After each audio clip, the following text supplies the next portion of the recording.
if you want to launch a product, I don't think your first question is necessarily, what is my product? I think your first question is, what is a platform in which I can attract a lot of people and audience and the type of network that I want, so that when I launch a product, I have people to launch it to and a network to support me.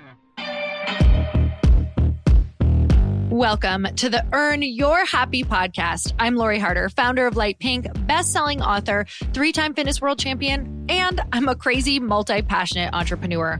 My journey has taken me everywhere, from being a broke waitress, barista, retail associate, and personal trainer with massive anxiety and no belief in myself, to later becoming a multi-millionaire in love with my life.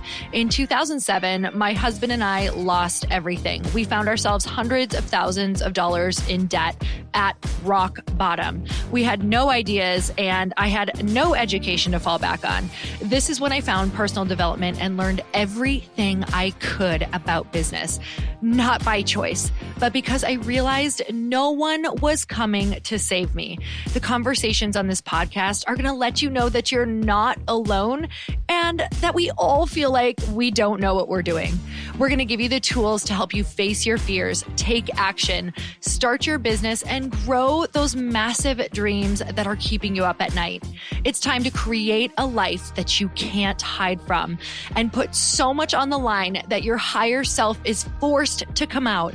You're going to stop waiting for someone to approve of you and you're going to anoint yourself. Because I'm obsessed about building businesses that give women a platform, I want to feature you. So if you text the word podcast to 310-496-8363, you can get your questions answered on our Q&A segment along with a shout out. And if you rate, review, and subscribe to this podcast, we're choosing someone every month to get coached and featured on our show. It just might be you. So let's get started.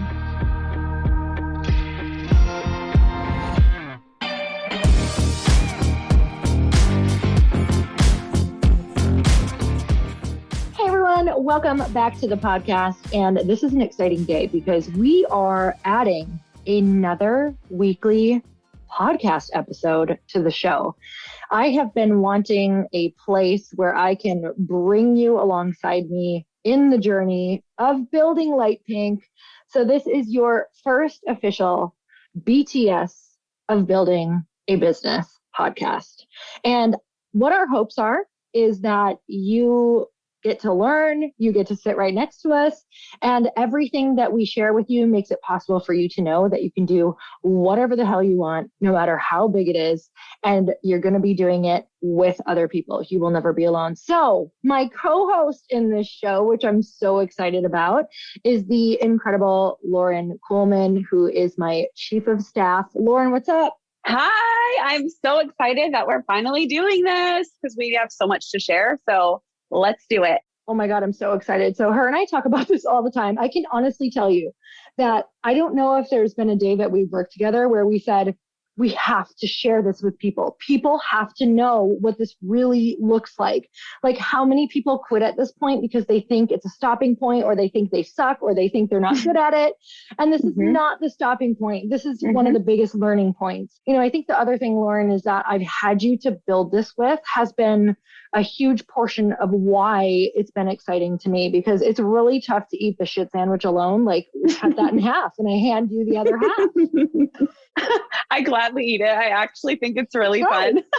She literally smiles and chews. It's amazing. Like, she's the best person you could ever do this with. So you guys, we are like so thrilled to be here passing along all of the things that we've learned. But before we do that, because what we really want to do with this show is to take you with us every single week on what happened that week. What were our problems? How did we get through them? What's our current struggle? Where were our wins?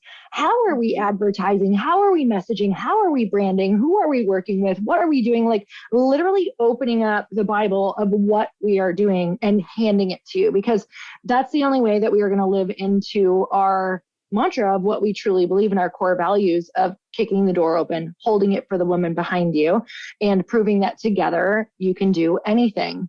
And we want to be the proof that you can do this, because this has been hard. up until this point in my life, this is honestly the hardest thing that I have ever done. A lot of that is because we are in the alcohol industry. There's so many different laws. And also just we're living in a landscape right now with COVID, and manufacturing is challenging, and getting people to staffing has been so huge for us as well. And there has been challenge after challenge after challenge after challenge, and it's only made us stronger and stronger and stronger. So what we want to show you is how to get through that. But first, I know that we are going to just start from the beginning. We're going to start from the top. Yes. So I think this is the perfect time first to ask you, what made you even want to start Lite Pink in a whole new company that you've never done before? Like, you've never done anything in the product space, let alone alcohol, which you've been told, we've been told all the time that it's like the hardest industry to get into. So what made you want to start it, and what makes you stay in it when it gets really tough? Oh my God, these are amazing questions. I had gotten to a place in my life where I had kind of checked off the list of the things that I wanted to do. And I can't actually believe that I am at that place, or that I was at that place, because growing up, I did not think that I was going to be doing really much of anything. So I had been a speaker, I had written books, astoundingly became a multimillionaire in different businesses and sold courses and events and all of the things. And I got to a place where I was like, I did all the things, but I realized even recently, it wasn't just that I got to a place where I did all the things. It's that all the things that I had on my list, I now knew how to do them. I had now done them over and over and over again. And the other day I was writing down a list of things that makes me happy. And what I realized looking at that list, if I were to do all of those things day in and day out, I actually wouldn't be happy, because I didn't write down things that were challenging. So for me, one of the biggest things that I've learned that makes me, and I believe probably over 80% of the population, is challenge. So for me, Lite Pink was a new challenge that was so big and so huge that it almost seemed impossible. But I knew that it wasn't, because other people were doing this too. The other reason is that in my friend groups at the time, a lot of the women that I hung around are freaking amazing. They're insane high achievers. They're multimillionaires or six-figure earners or doing these incredible things, but they were starting to feel burnt out. They were starting to feel tired like I was. They were starting to wonder what that next step was. And in the conversations when I would go hang around with my husband and his friends and go to their dinners, they were talking about starting companies and selling companies and investing in companies and working with each other and, going into these different companies and ideating together and really investing in each other and lifting each other up. And I thought, okay, I love this. We're starting to talk about this. Women are starting to support each other now, which is freaking epic. But I had never seen camaraderie like that. And I'd never seen support in the form of, hey, I'm investing $100,000 in him. I'm investing $1 million in him. I'm doing this with this company. He just sold his company for $300 million. And they were throwing it around like it was like no big thing. And in the meantime, I'm picking my jaw up off the table going, why are my girlfriends and I not having these same conversations? And it really literally lit a fire under my ass so big. I don't know if you want a big fire under your ass, but I had one. Not if you're gassy. So that was it for me. Like, something flipped in me that has never, ever went back to normal, where it was just such a clear line of, why aren't me and my girlfriends talking about this? And we're hard workers. We're smart. We want to support each other. We want to do bigger things, but we had never even put the really, really, really big opportunities on our radar, because we weren't in the rooms with the conversations that made us feel like it was possible. And so that is why Lite Pink, Lauren. And what keeps me going when it's hard? Having 54 investors talk about creating. There's the famous tennis player who says, pressure is a privilege. And if you don't know how to create your own pressure, you may not follow through. And for me, 54 female investors that I don't want to disappoint was a really powerful way for me to create pressure, and also include them and bring them with me and have them there to support me, and also have them strategically invest in a way that when they invested, they all said that they are willing to help get this out in the world, because that is the only way that truly we're going to get out in the world. And I really believe that the present tense of branding, of marketing, of getting your vision out into the world, and the future of marketing, getting out into the world, is really now community organic, people who like really fall in love with your product and share it on TikTok and share it on Instagram and share it with their friends and family. I really believe that that is the way that we're moving. And that's why we incorporated it into Lite Pink. But it's also a huge reason on why we don't quit, is that we have such a big why. So true. And I feel like a lot of the investors, we just actually recently asked our investors, some of them for Women's History Month, like, what makes you invest in the companies that you do? And so many of them answer because the founder, it's not necessarily about like the product, but they're so bought into the vision of Lite Pink. It's not just a drink. I feel like Lite Pink is a drink, but it's the community that we're bringing into the world and showing people what's possible with their business, with their dreams, with their goals, with investing. And that's something for me, when I started at Lite Pink, I was so excited about the mission, the product, but then found out about the investors and was like, wait a minute, this is a whole new world, which I never hear anybody talking about either, about investing in I know you can invest in other companies, but that was like the extent of it. I didn't really know much beyond that. So learning that there were 54, well, we were actually raising at the time, so we didn't know how many there were going to be, but that's when I came into the job, was doing all these phone calls that you were doing with the investors and seeing all of the behind the scenes of what it actually takes. Like, what is investing? Oh, they have to be accredited. Like, I learned so much about all of that stuff too, but seeing that they're invested into the mission and they're wanting to get this product out into the world is so huge that like no one else is really doing. And we're finding that too. When we're talking to warehouses, they're like, oh, you actually have 54 amazing people to help you bring this to the world. Like, we're actually maybe willing to talk to you, even though you're a startup and you don't have proven sales. So I think that's huge. And it's such a big opportunity for people to just realize that they can actually go fund from friends and family, maybe all women if they want to, and just educate them and bring them into the mission and the vision, not just into the product itself. So I'm so happy that that was something that pulled you toward it. And then you got really excited about it. And honestly, you guys, it's so much fun for me to talk to Lauren now because, you know, she didn't know about investing before and now she knows all about it. She knows a ton about it. She's worked so much in it and she's worked in some parts of it now more than I even have, some of the back end stuff.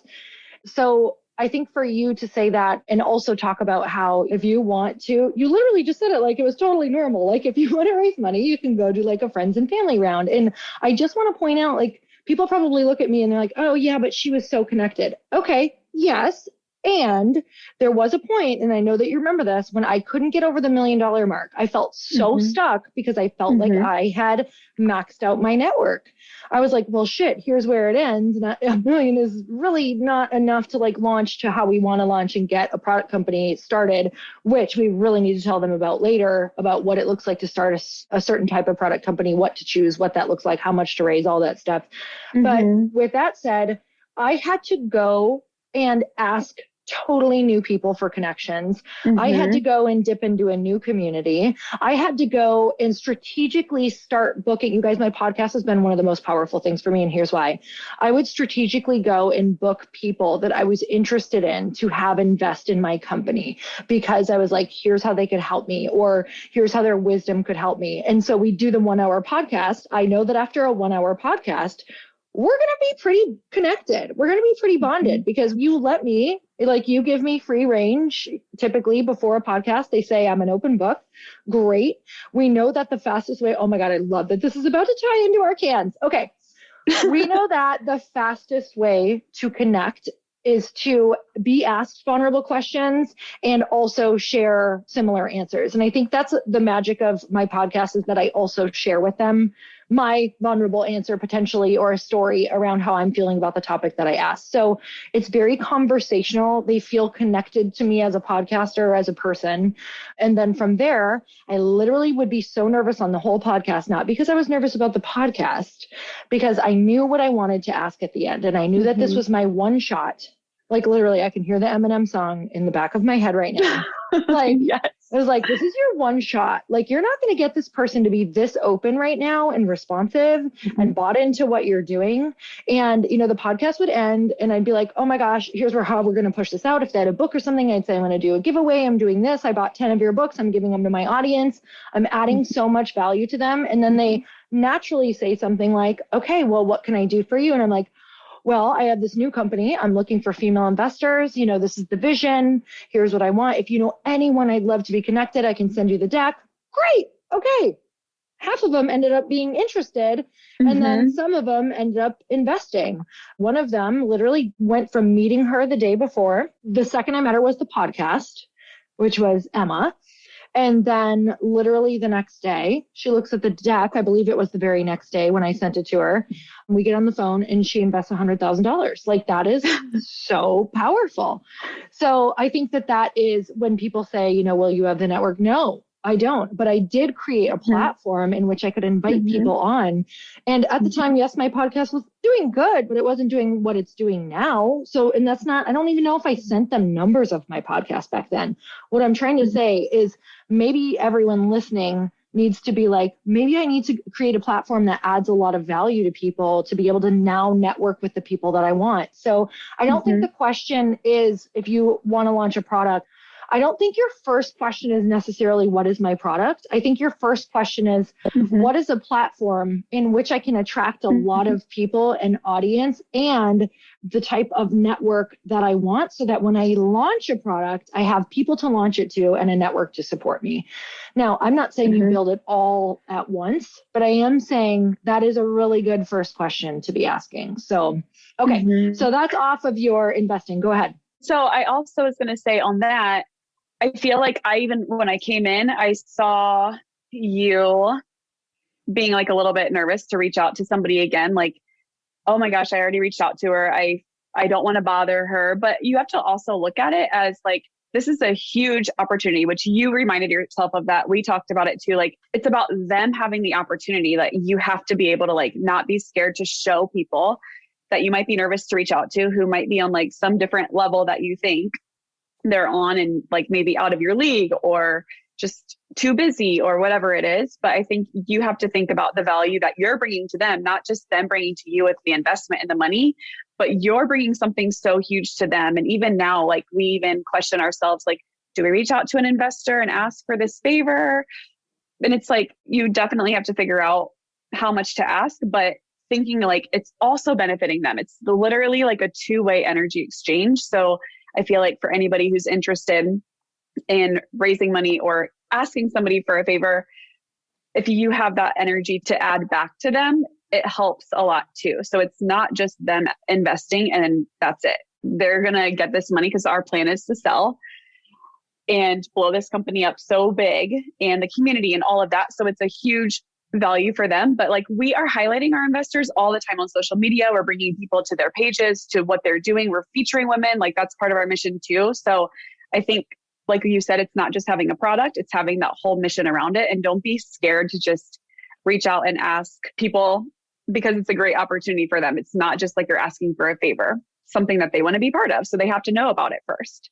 Oh, I love that so much. It's such a good reminder. And I feel like you and I always have to like snap back and remember that, like, because you have to ask, are you shocked at how much you have to ask people? Yes. Not just investors, but I mean like co-packers, manufacturers, people to help us, calls that they say they're coming on and then they don't show up. Like, and nothing wrong with that. There's just, you think you have to ask, and then you literally need to like 30x that, or maybe 80x it, or 100x it. I don't even know. But like, we had some investors, God love them, but they're busy. They're really important people. They're freaking amazing. I mean, 20, 30 times. And they want to do it. Yeah, they want to do it. They want to do it. They want to be involved. It's just, I feel like we're the same way. Like, there's a lot of things you want to do too. And it's like, yes, we want to do that. Yes. Like, oh yeah, that's still on our plate. We will definitely do that. But it's just, we need those reminders too, just as much as they do. So don't let it discourage you, for sure, because it's something that they are obsessed with. And you can send a voice text out and you get an answer right away on like, what's your idea for this, for branding or anything. Like, they are definitely strategic. So I love the way that you didn't just find random people. They were all intentional people that we brought into this vision, because we have to find all of the people to bring into the vision who actually care about it just as much as we do, for it to be successful in the world and attract the right people that we're trying to bring to this company. Like, we're trying to help people build their businesses and support them with their dreams and help them to be able to ask better questions when they're connecting with people, like to get the answers that they need, move past surface conversations And we need people who are also bought into that rather than just like some random person who you met through some other person who's just like, yep, I have the money, here you go. And then we never talk to them again. Like, that's not what this business is about. I think everything that we do in the business and when it comes to our warehouse and everything, like we are so intentional and picky, which I love, that if we have a bad vibe with somebody who's like, I don't really trust you, you're a startup. No, like maybe check back with us maybe in a year, we might talk then.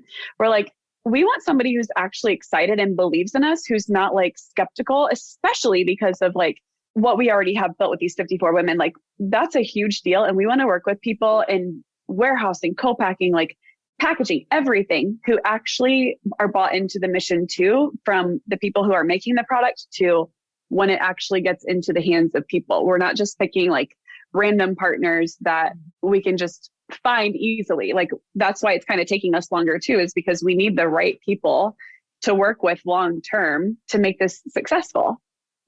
I love that, because business really is about relationships, and it's like eating food from a cook who hates their life and hates what they do. Like, I really feel like that does affect you. It's the energy in which it's done. And just from you and I have been on calls where people don't believe in us, and that does not feel good. That makes us leave the call feeling small, which then makes us make decisions from a place of fear.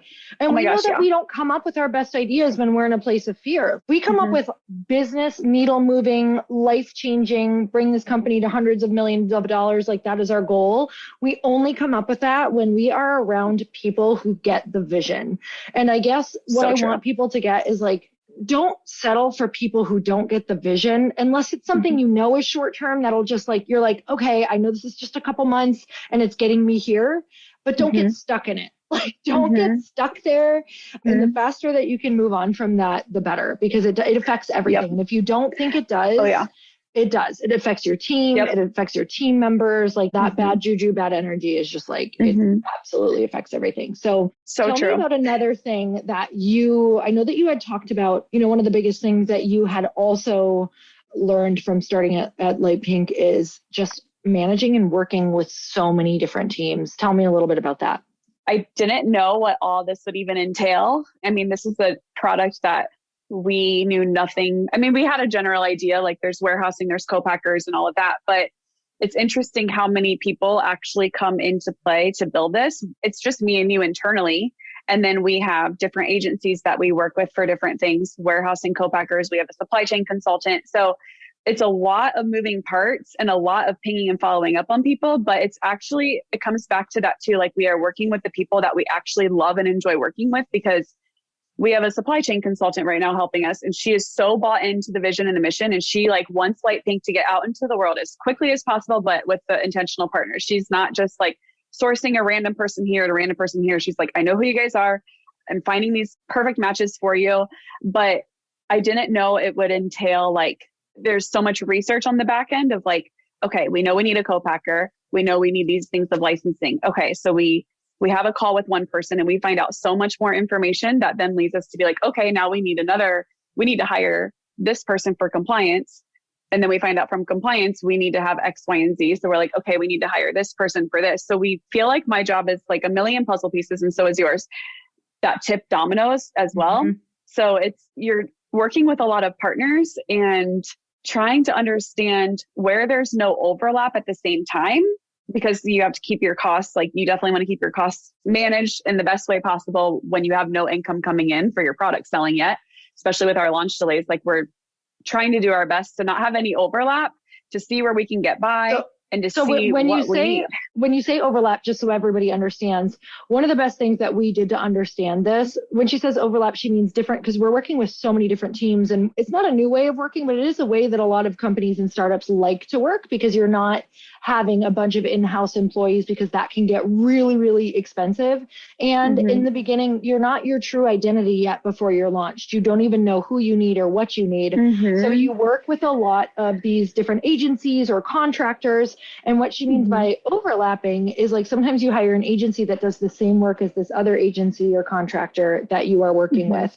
So something that we did with Bridget and Amanda, who are our CFO team, is that they brought us through that exercise when we wrote down what each team did and what we need them to do. And we kind of found like, wait, this team charges for this too, but we don't need it. How can we go back and renegotiate or say that we don't need this?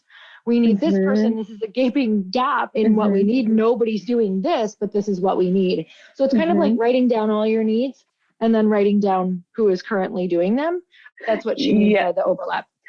Yes. And that's a good call out too. It's like, it's interesting because it started with you and me. We had maybe an agency, like we've grown a lot with just different agencies over the past year. And now like into supply chain, it's a fine line and a dance with a product company is figuring out like when you don't have a launch date, when do you start to hire for these things?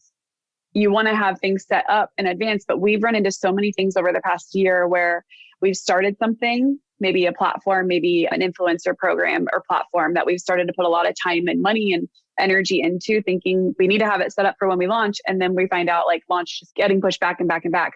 So another thing that we also do is we reach out to these people, partners, companies, whatever it is. First off, we've learned a lot from every situation to be so open and honest and tell these people like our launch is getting pushed back all the time. We need to have like something flexible, like yes, a contract, but like there has to be some flexibility to it. So we've gone back to certain companies and have said like, here's our situation.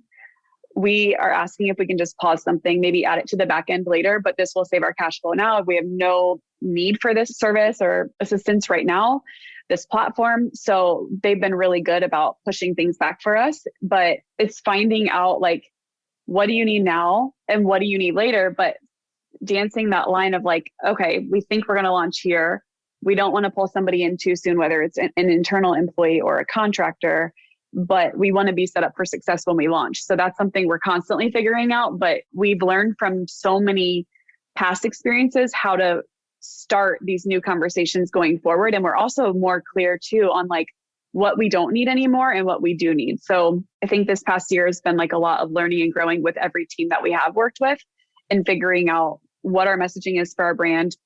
What do we actually need to start with as far as what's our strategy? Like, when do we start the strategy? When do we pull the trigger on this? For instance, the website, like there's a strict, rigid timeline on the website, but we're like, well, we don't have our pricing yet. We don't have our subscription yet. So can we be flexible on this? You just have to be so upfront with them right away and see how you can navigate things when they do come up. Because I think we've been in so many situations where we're like, shoot, we didn't see that coming. Now we have to like go back to the contract and be like, okay, how do we like negotiate what we're currently in? Because we have 5 more months to launch than we thought we did. That's been really huge now that we know like things will change, especially with a product. Well, we're really talking about products. And I know that in the service-based industry, things can really change as well. The state of the world can change. You can not want to launch certain things. You can want to launch things later, but making sure that your contracts, unless you 1,000,000% know, have some flexibility in them, that maybe they're set up for 3 months at a time or 6 months at a time, and you have to know that if something does not work out, can you take that loss of staying in that contract? That's what you literally have to be asking yourself at all times. So the biggest thing that I'm hearing from you, just to summarize it and put a bow on it, and by the way, you're just bringing up so many incredible points that like I cannot wait to chat with everybody on throughout this, is even just learning how to work with teams and when to cut it off. Like we definitely, you and I have figured out clear red flags or clear energetic things or clear, like this is just not the right team, even though they're amazing, they're just not for us. They don't get our brand. So with that said, it's kind of like, to summarize it, it's releasing expectations, having massive adaptivity and flexibility, and saying what you need immediately and being willing the second you see something that's not working or the timeline adjusts to go and redo everything and start from that. Like you guys don't understand how much every day is just learning, and you're just making the best, not great choice. Because to be honest, we don't wake up and go, oh, we've got great choices today. Like sometimes we have those days. But most of the days are, okay, here's what we're working with. We don't have a ton of great choices. This timeline doesn't work. This needs to be submitted before this needs to be submitted. And these are not matching up. Like, and this is so much of, you know, I don't want to get it too nitty gritty because I know that you're not in the inside of this business, but I want you to be aware that nothing ever, well, you'll write your initial timeline and everything's going to change. But without the initial, you'll never start.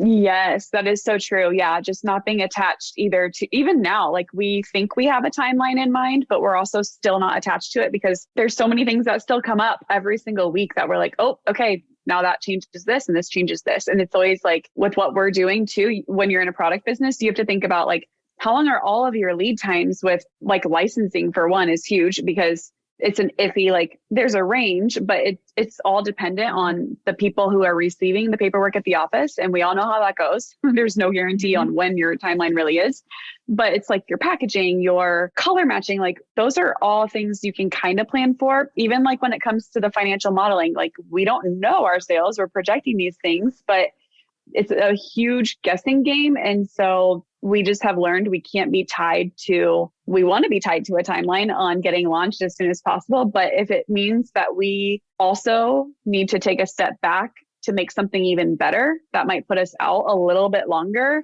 we're going to do it, I think, to make the brand more successful when we launch. So we're not glued to the outcome. And we're also like flexible when we think we have something. We're like, oh, actually, let's take maybe 3 more steps back to make this better and understand where it lays within all of the other timelines and see if it makes sense. But I think when we take this, here's the one thing you just need to consider with taking those steps back. Here's what we consider is, are we going to end up redoing this work in just a little while anyway? Yes. So if you're only looking at a timeline, I will tell you, pushing a timeline back in the beginning is better than pausing something or worrying about it in the middle when you're already out and launched. So that's definitely something I would say is, we put these expectations on ourselves of the timeline. And unless you've already pre-sold something, which is really important, then to stick to your timeline.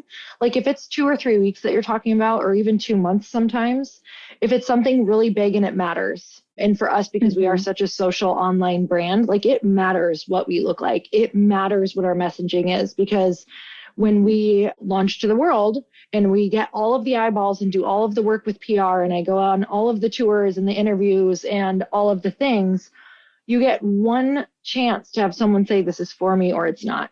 And I think that is what we're so excited about, is we are getting so dialed in. I've never felt more dialed in.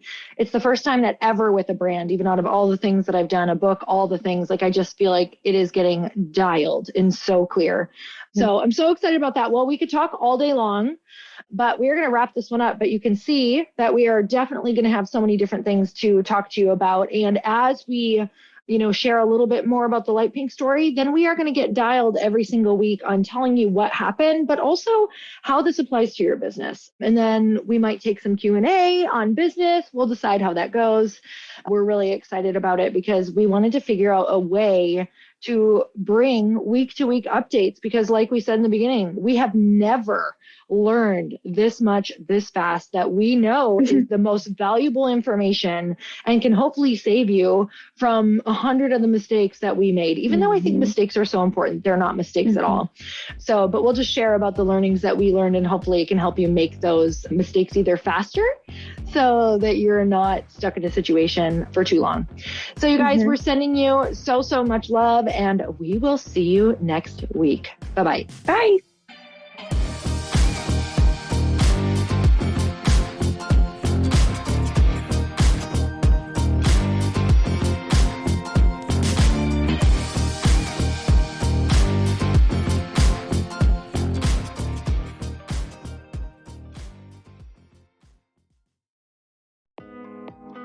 Hey, thanks for listening to the podcast. And I want to make sure that you have my phone number, and I'm not kidding. Did you know that I have a community text number? For real. My phone number is 310-496-8363. This goes directly to my phone. All you have to do is text the word daily to 310-496-8363. And I literally text you every single day, Monday through Friday.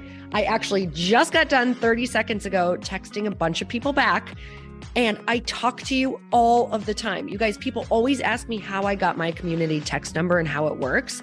Well, all you have to do is you can just go to community.com and get your own. Community makes it easy to get a phone number that you can use to build your audience using text. People just text you at your number and they're added to your group. Then you can text them out audios, video links, anything you want. You guys, I text out happy birthday videos. I love to send podcast links, thoughts about life, book recommendations, different events that I'm doing in the local area. Texting gets me out of the noise of social media and directly into your hand. And now you can start texting your people too. Just go to community.com to get your phone number. They give you a 10-digit real phone number, not those weird short codes that look like spam, but it's more than a phone number. Your new number comes with an inbox for SMS and texting. This means you can actually manage your text list from your computer and an app on your phone. You can schedule texts to send at certain times and to certain groups.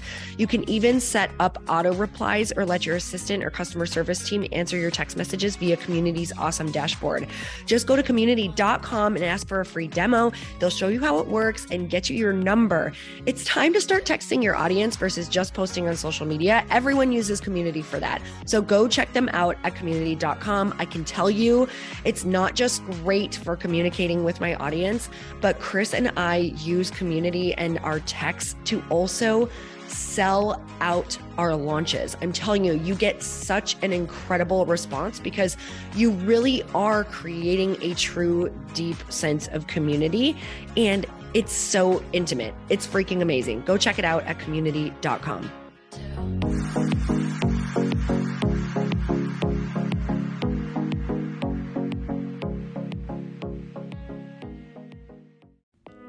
Hey all, I'm so excited to share with you, Earn Your Happy is now part of Growth Day Podcast Network. A bunch of us are coming together to bring more growth to the world and support shows and brands that we truly believe in. And one of my friends is also on the network, and I'd love for you to go subscribe to his show. You guys, Trent Shelton has the most incredible podcast. It's called Straight Up with Trent Shelton, and it's going to remind you that you are built for this. I have heard Trent speak in person multiple times. I've listened to his podcast a ton. He's coming on the show, and I literally cannot wait because this man just spits straight fire. It is like truth that goes to your core and makes you take action right away. If you want one of those podcasts that when you're just out on a walk, you can't help but want to start running and run through a wall in your life, this is the show to go listen to. So you guys, make sure that you go subscribe to the show, Straight Up with Trent Shelton. You're going to love it.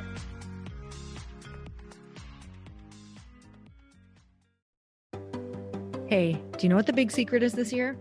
And it shouldn't be a secret because this should be your biggest focus. It is building your community. I am always working on building and nurturing my community, and everyone is talking about the power of community. Without an online community, you just cannot grow organically or create a real movement, which is what I know that we're all after. And you can build trust or monetize your audience. When you get community right, not only does your audience grow faster, but so do your sales. But where's everybody going to be managing their communities these days? And a lot of online entrepreneurs and thought leaders are turning to Circle.so. Circle is an all-in-one community platform. It lets you host content and create discussions, live streams, group chats, and memberships all under your own brand. And what's so cool about Circle.so is that you don't even need a website or Facebook group. Instead, Circle lets you build your own community site where you can host content and manage your members. You can even create locked and unlocked content spaces, groups, and classes. How freaking cool is that? You can put your content behind a paywall too, and you can charge different amounts of money for different spaces on your community site. Circle.so is famously easy to use, and it has a free 14-day trial for you, so you can go check it out, see if you like it, see if you love all the options. Just go to Circle.so. Go check it out right now, you guys. Imagine being able to manage your community, start group chats and live classes, and accept payments all in one place. Kind of mind-blowing since this is usually spread all over the place. You have to log into so many different things. If this is the year to capture, organize, and monetize your community, head over to Circle.so. You can get a free trial and start building your online community right now. Just go to Circle.so. You guys, you get the 14-day free trial. So just go and see if it's for you. It's going to streamline everything and make your life so much easier. It's so freaking cool.